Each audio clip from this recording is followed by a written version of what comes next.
ጅብን አንድ ሰው ሂስ ሀየ ሰው ይባላል ወይም ደግሞ ተቸው ነው በጣም ሆዳም ነህ በጣም ፈሪ ነህ አለው ምንም ሆዳም በሆን ለብቻ ይበልጭ ያላቅም ምንም ፈሪ በሆን ልጄን ጥየሮጭ ያላቅም ማለት ይባላል ጅብ ካንበሳ ጋር ባለው ድብድብ ልጆቻቸው ለቀም ማርጋው ነው የሚሮጡት ይባላል ጅቦቹ ያሳድዷቸዋል አንበሳ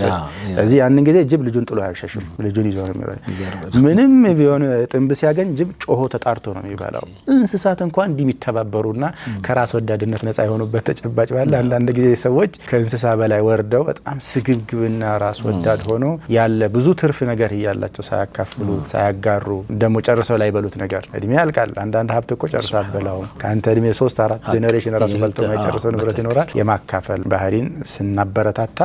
ራስ ወዳድነትና ለራስ ያለ ቀጥ ያጣ ፍቅርን እያሳሳነን እንመጣለን አላህም ይሄን ነው የሚወደው ክብር ያለው አኽላቅ ነው አላህ ይወፍቀን አሜን